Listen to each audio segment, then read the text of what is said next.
কোরআন মধুর বাণী আমি যখনই শুনি আমার মন ভরে যায়।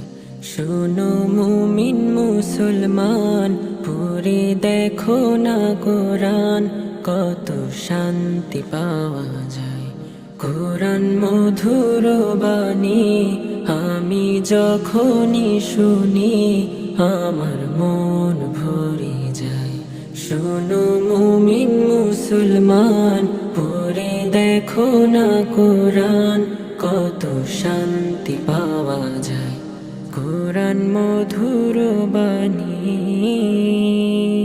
প্রতিটি হরফে 10 নেকি আছে, আমলে জমা হয়। পাপের খাতা হতে পাপ যায় তোমার হেঁটে